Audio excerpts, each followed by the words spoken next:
The Shadows of Avalon? Whispers of Freedom. Part 2. The air in the caves was thick with anticipation. The rebels had grown in number, and their resolve was stronger than ever. But they knew that whispers of rebellion had likely reached Lord Amon's ears, and their time of relative safety was coming to an end. William stood before a map spread out on a rough-hewn table, surrounded by his closest advisors. Eliza, Thomas, and Maria were there, along with several new leaders who had emerged from the ranks of the rebels. "We've made significant progress," William began, pointing to various points on the map. "But we need to strike harder and smarter. We need to hit Amon where it hurts and show the people of Avalon that we are a force to be reckoned with." Thomas leaned forward, tracing a route with his finger. "Amon's supply lines are vulnerable here and here. If we can disrupt them, it will cripple his ability to maintain control and weaken his forces." Eliza nodded, her eyes sharp with focus. "We also need to continue building alliances. There are rumors of resistance movements in the southern territories. If we can join forces with them, our strength will grow exponentially." Maria added, "And we mustn't forget the importance of morale. The people need to see that we are winning. Small victories can inspire them to rise up and support our cause." William considered their words carefully. "Agreed. We'll launch a series of coordinated attacks on Amon's supply lines and continue reaching out to potential allies. We'll also stage a few highly visible operations to boost morale and show the people that change is possible." As the plans were set in motion, the rebels moved with a renewed sense of purpose. Small teams infiltrated Amon's supply routes, sabotaging caravans and creating chaos. The once well-oiled machine of Amon's control began to falter as resources dwindled and soldiers grew demoralized. In the southern territories, emissaries from the rebellion met with leaders of other resistance groups. The meetings were tense at first, but common ground was quickly found. The shared goal of overthrowing Amon's tyranny united them, and new alliances were forged. Meanwhile, back in the village of Eldenwood, signs of the rebellion's success began to emerge. The villagers, who had once lived in fear, started to show signs of defiance. Acts of resistance, small but significant, sprang up. The Black Guard's patrols were ambushed, and symbols of rebellion appeared on walls and doors. The rebellion's message was clear: the people of Avalon were no longer willing to live under Amon's oppressive rule. Whispers of freedom spread like wildfire. One night, as the rebels gathered to share news and plan their next moves, a scout burst into the main chamber, breathless and wide-eyed. "William, Eliza, you need to see this." They followed the scout to a vantage point overlooking the valley. In the distance, torches flickered, casting an eerie glow. But it wasn't the sight of torches that held their attention, it was the sound. The sound of hundreds of voices, chanting in unison. "Freedom for Avalon! Down with Amon!" William's heart swelled with pride and determination. The people were rising, their voices joining the chorus of rebellion. It was a powerful reminder of why they fought, and it strengthened their resolve. As the chants grew louder, William turned to his comrades. "This is what we've been working for. The people are with us. Now, we must lead them to victory." The rebels responded with fervor, ready to face whatever challenges lay ahead. The whispers of freedom had become a roar, and the time for action was now. The fate of Avalon hung in the balance, and they were determined to see their dream of a free land realized. The next morning dawned with a sense of urgency. The rebels knew they needed to capitalize on the growing momentum. William, Eliza, Thomas, and the other leaders gathered once more around the map, strategizing their next moves. Eliza pointed to the map. "Amon's fortress is heavily fortified, but there are smaller outposts and garrisons that support his rule. If we can take those out, it will weaken his hold and boost the people's morale." Thomas added, "And we need to keep up the pressure on his supply lines. Starve his forces, and they'll be easier to defeat. We should also spread our message to the people in those areas, encouraging them to join our cause. William nodded. We'll divide into teams. Eliza, you'll lead a strike on the garrison at Blackwood. Thomas, you and your team will continue disrupting the supply routes. I'll take a group to rally support in the villages to the west. We'll synchronize our efforts for maximum impact. The rebels set out with determination, each team focused on their mission. Eliza's group moved swiftly through the dense forests, avoiding patrols and using the terrain to their advantage. When they reached the garrison at Blackwood, they launched a surprise attack, catching Amon's soldiers off guard.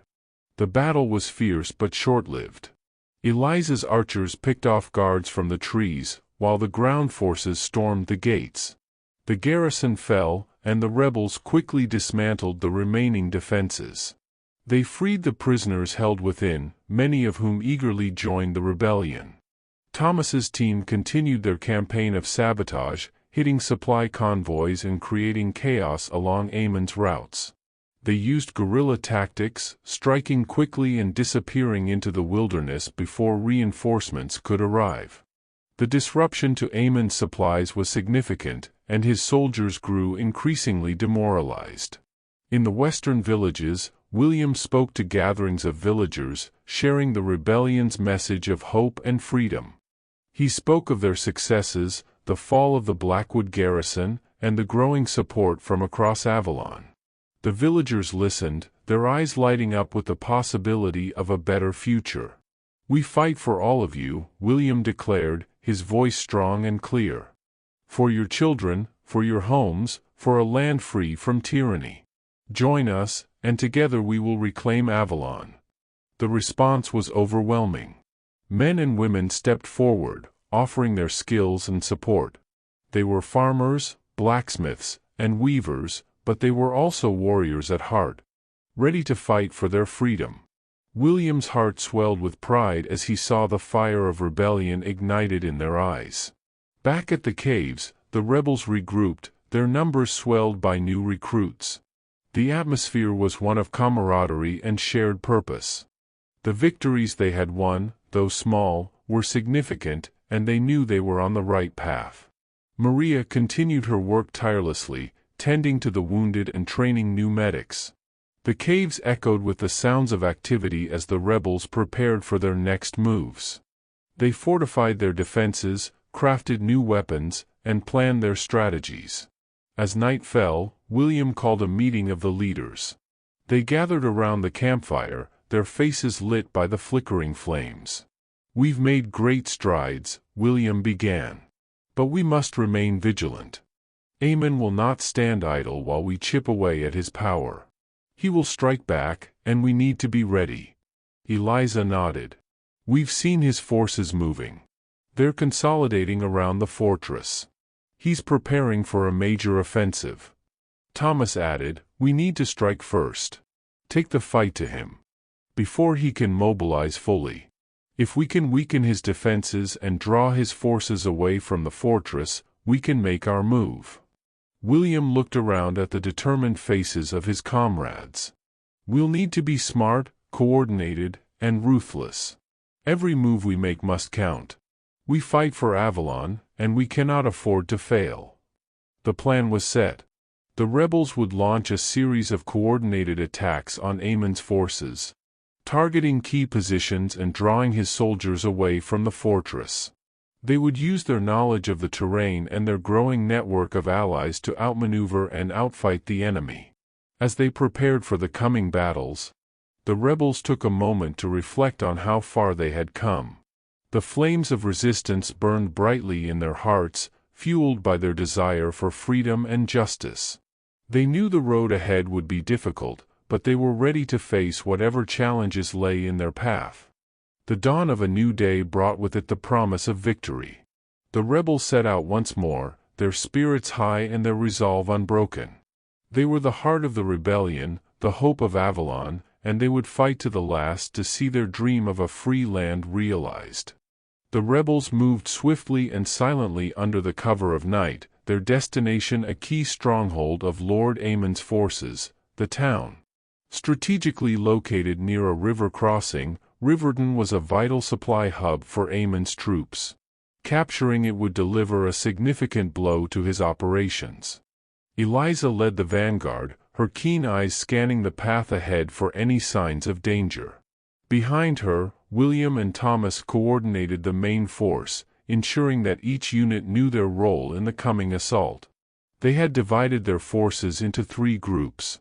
One to attack the gates, another to cut off any reinforcements from the river, and the third to infiltrate the town and take control from within. As they approached the outskirts of Riverton, Eliza signaled for the group to halt. She motioned for William and Thomas to join her. "The main gate is heavily guarded," she whispered. "We'll need to create a diversion to draw their attention while the infiltration team makes its move." Thomas nodded. "We have some of the villagers with us. They're familiar with the town's layout and can guide the infiltration team through the side entrances." William considered their options. "Let's split up. Eliza, you take the archers and create a distraction at the main gate. Thomas, you and I will lead the infiltration team. We'll need to move quickly and quietly." With their plan in place, the rebels dispersed to their positions. Eliza and her archers took up concealed spots near the main gate, ready to unleash a hail of arrows. William and Thomas led the infiltration team through the dense underbrush, guided by a villager named Caleb who knew Riverton like the back of his hand. As they neared the side entrance, William signaled for silence. They waited, hearts pounding, for Eliza's diversion. Moments later, the night was pierced by the sound of arrows whistling through the air, followed by the shouts of surprised guards. The main gate erupted into chaos as Eliza's team launched their attack. Taking advantage of the distraction, William, Thomas, and the infiltration team slipped into the town. They moved through narrow alleys and shadowed streets, avoiding patrols and keeping to the darkness. Caleb led them to a small courtyard near the center of Riverton where they regrouped. "We need to secure the barracks and armory," Thomas whispered. "If we can neutralize the guards there, we'll have a better chance of taking control." William nodded. "Let's move. Caleb, you stay here and keep watch. If you see any sign of trouble, alert us immediately." The team split up again, moving with the precision and stealth of seasoned fighters. William and a handful of rebels approached the barracks, slipping inside through a back entrance. Inside, they found several guards half asleep, taken by surprise as the rebels disarmed them swiftly and silently. Thomas and his group headed for the armory, encountering more resistance as they fought their way inside. The clash of swords and the cries of battle echoed through the night, but the rebels' determination and superior tactics won out. They secured the armory, arming themselves with the weapons stored within. With the barracks and armory under their control, the rebels regrouped in the town square.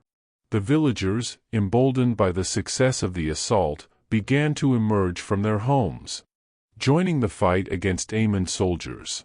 Eliza's diversion at the gate had drawn most of the enemy forces to the perimeter, but now they were caught between the rebel forces inside the town and the archers outside. The battle for Riverton reached a fever pitch. As the rebels pressed their advantage, William fought alongside his comrades, his sword flashing in the moonlight. He could see the tide turning in their favor as more and more villagers joined the fray.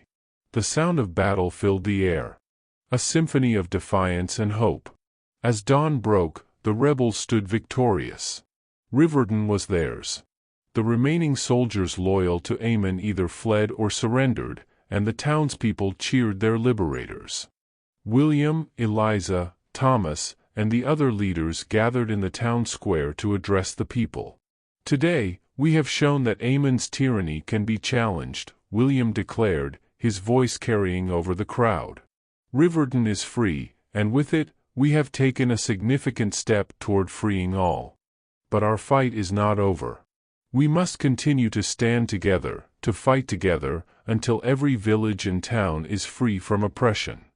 The crowd erupted in cheers, their spirits lifted by the victory. The flames of resistance burned brighter than ever, fueled by the hope and determination of the people. Like, subscribe and share for more interesting stories.